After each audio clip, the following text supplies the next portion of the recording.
너 그 소식 들었어? 고발뉴스에서 마트를 한대. 어디로 가야 돼? 가긴 어딜까? 인터넷 쇼핑몰이라고. 포털에서 고발마트를 검색해봐. 어마어마하게 많은 제품들이 은하계 최저가로 공급되고 있어.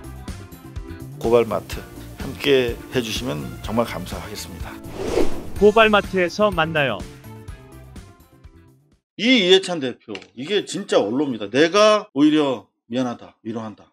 당신은 정말 큰 기여를 했는데 우리가 지금 제대로 못 모시고 있다. 이거 아닙니까? 지금 민주 진보 진영 매체들을 적대시하는 블랙리스트 작성과 관련된 보도가 쏟아져 나오고 있는데, 일단 제목만 볼게요. 크게. 집단 행동 나선 진보 유튜버들 이낙연 블랙리스트 사죄하라. 라며 이제 미디어 오늘에서도 기사를 썼고요. 네, MBN입니다. 헤럴드로 하죠. 헤럴드로 할게요. 네거티브 자승자박 이낙연 캠프발 유튜브 블랙리스트 논란. 헤럴드 경제가 웬열?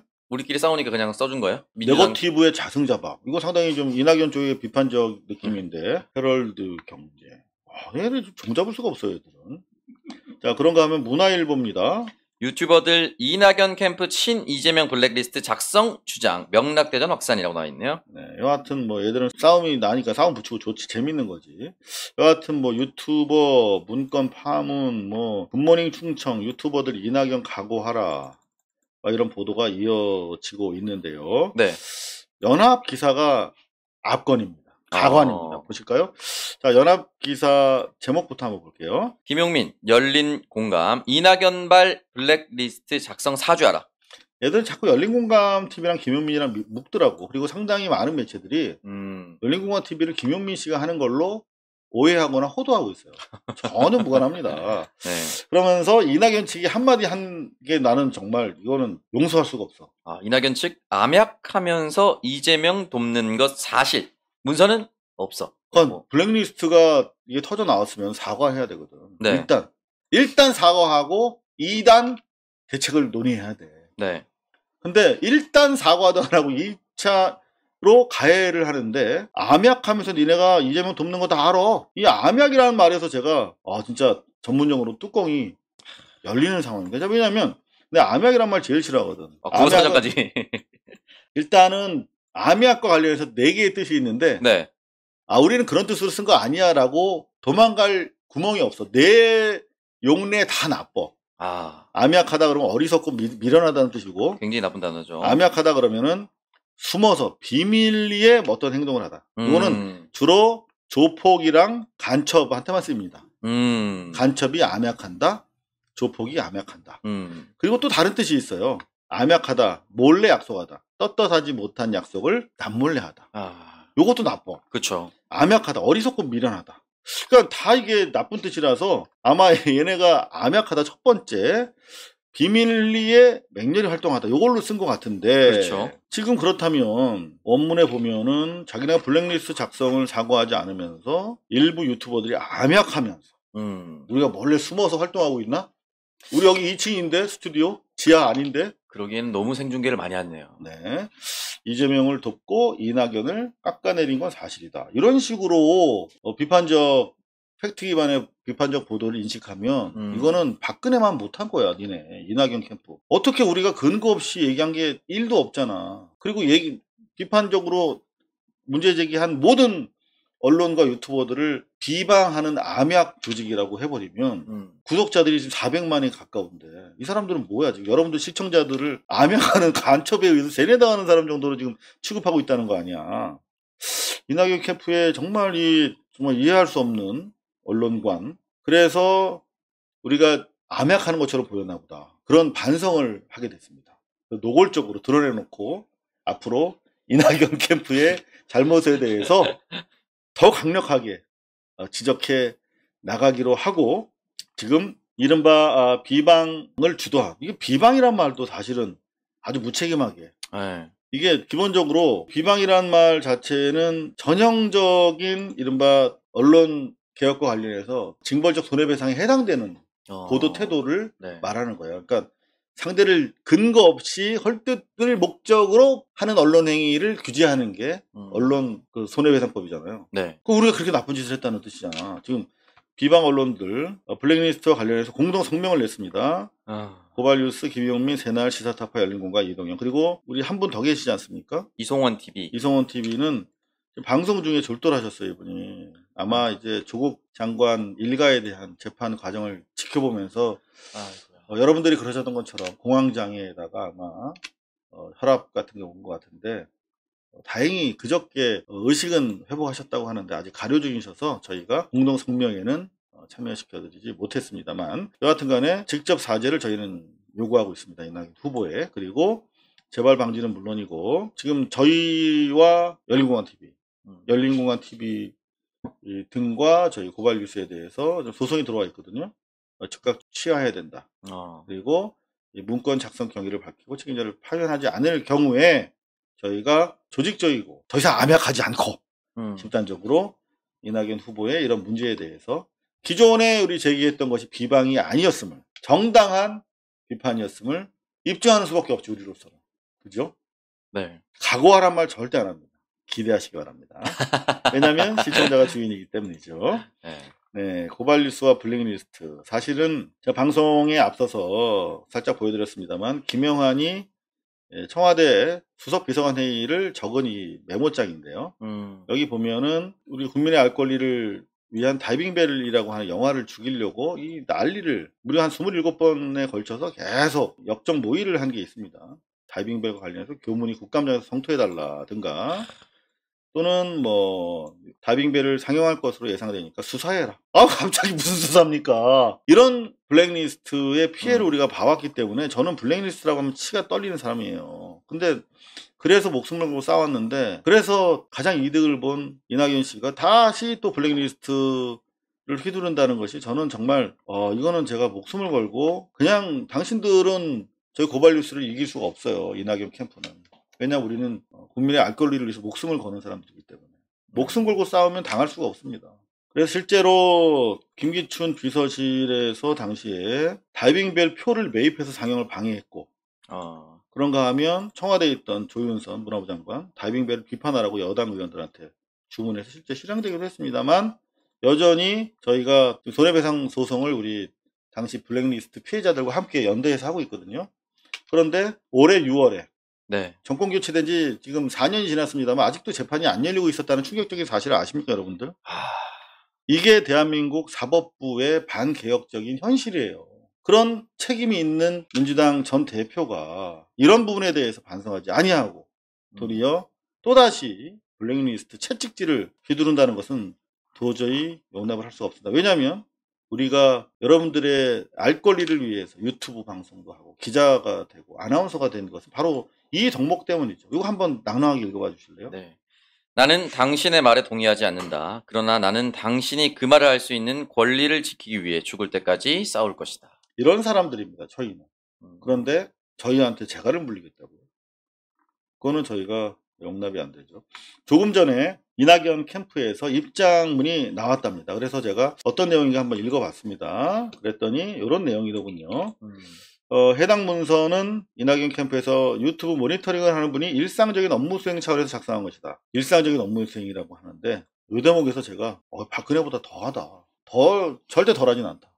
이런 식으로 자기들이 뭔가 잘못한 게 드러났을 때 이런 식으로 아나무인적으로 그냥 내다 밟지 않았어요. 9년 동안 이명박근혜 치하에서 밟히면서도 이렇게 노골적으로 걔들은 안 했어. 뒷구멍으로는 했지만 일상적인 업무 수행인데 왜 시비냐 이 말 아닙니까, 한마디로. 두 번째 한번 해명 볼까요? 네, 캠프에는 각 조직마다 여러 사람들이 근무하고 있습니다. 그분들의 업무 모두를 확인할 수 없고 공유 범위도 세세히 알지 못합니다. 몰랐다 이 말이야. 이게 지금 해명이라고 생각하십니까? 걔네가 어떤 일 하는지 몰라. 우리는 어떤 일을 하는지는 모를 수 있는데 이런 일을 하면 안 된다는 걸 알 수 있지 않을까요? 아니 그렇죠. 네. 근데 몰랐다. 알 수도 없고 알고 싶지도 않은 거야. 그러면 정권을 획득하면 이를테면 수사 사찰기관이 어마어마하게 많거든. 그죠? 각종 수사 사찰기관에서 뭐 이런 데서 사찰하고 그래도 그들 업무를 모두 확인할 것도 없고 세세히 알지 못하니까 사과하면 안 되겠네. 이렇게 무책임하고 민주주의 작동 원리에 둔감할 수가 있죠? 그거 독재잖아, 이거는. 정말 더 이상 실망도 이제 되지 않습니다. 세 번째 문장에서 절도할 지경인데요. 네, 보도된 내용을 살펴보면 이낙연 후보 중심으로 모니터링을 하면서 옹호 반대 등 단순 이분법적으로 구분해 작성했고 이 문건을 알 수 없는 경로로 유출되었습니다. 알 수 없는 거 모르겠다. 이거 어떻게 유출됐는지 오히려 모르고 너희들이 어서 입수했어 라며 충고하는 겁니다. 아, 이거 약간 초원 복직 같은 거 아닙니까? 이거? 그렇지. 너는 어떻게 입수했어? 라고 따지는 거예요, 오히려. 그리고, 자, 이것도 거짓말로 이제 해명을 하고 있는데, 옹호와 반대 등으로 구분해서 작성했다라고 하는데, 옹호와 반대가 아니라, 비방 반대, 지지 옹호입니다. 그러니까, 이 옹호와 반대 뒤에 있는 말이고, 비방하고, 이재명을 지지하는 쪽으로 분류해 놓은 거예요. 성향 분석에다가 논조까지 다 이렇게 일방적으로 예단한 거죠. 그래서, 비방이라는 말은 아까도 말씀드렸습니다만 언론 손배법에 적용되는 아주 결정적 잘못이죠. 그러니까 이게 사실이 아닌 것을 알면서도 상대방을 죽이기 위해서 해코지하는 걸 비방이라고 하잖아요. 그런 비방 활동을 했다는 것입니다. 이동영, 김용민, 고발뉴스, 새날 시사타파, 이성원, 열린공감이. 이것은 있을 수 없는 박근혜 시절에도 고발뉴스가 여러 차례 소송도 나오고 박근혜 정권 출범 이후에 저는 해고당했지만 박근혜가 미창 과부를 만들었어요. 미창 과부의 첫 번째 미션이 뭐였는지 아십니까? 뭐였어요? 고발뉴스와 뉴스타파 등 유사 보도 행위하는 언론사들에 대해서 규제하라였습니다. 미창 과부가 생기고 나서 처음으로 한 게 청와대 하달 사항이 그거였어요. 근데 결국 미창 과부에서도 청와대에서도 고발뉴스와 뉴스타파를 없애지 못했어요. 왜? 민주적 제원칙에 근거해서 설립된 언론사이기 때문이죠. 근데 이건 비방 단체라고 보고 있는 거잖아, 아예. 박근혜보다 더하면 더하지 덜하진 않다라고 생각이 됩니다. 우리 안에 박근혜, 우리 안에 최순실을 여태까지 우리가 모르고 또는 알면서도 동지적 언어로 봐준 거야. 이것 때문에 결국 우리가 180마력짜리 스포츠카가 있으면서도 1단으로 굴러가고 있는 것이었어. 이제는 알겠어. 이제는 우리가 동지적 언어로부터 투사의 언어로 회복해서 저들과 싸워야 할 것입니다. 자, 그리고 마지막이 가관입니다. 향후 이런 일이 재발하지 않도록 캠프 차원에서 더 세심하게 챙기겠습니다. 계속 작성하되 유출만 방지하겠다. 이 뜻 아닙니까? 재발하지 않도록 한다는 것은 뭘 재발하지 않도록 해? 뭘? 목적어가 없잖아. 주어도 없고. 이게 바로 이낙연 캠프 공보본부. 본부식이나 돼? 공보 소대도 안 되는 것 같은데 내가 봤을 때. 한심하기 짝이 없는 후진 집단입니다. 이낙연 캠프. 저희가 더 이상 암약하지 않겠습니다. 자, 이재명 캠프 관련해서 속보 전해드리고 마무리할 텐데요. 네, 경찰 이재명 비방 악플 아이디 6개 추적 중국 공안에 공조 요청. 네. 자, 중국 휴대폰 번호로 가입한 포털 아이디 가지고 했는데 지금 요거 보면 요게 상당히 중요한 내용은 언론들이 보도를 안 하고 있습니다. 이재명 겨냥한 다수의 악플 확인, 이낙연 지지 특정 커뮤니티와 대조.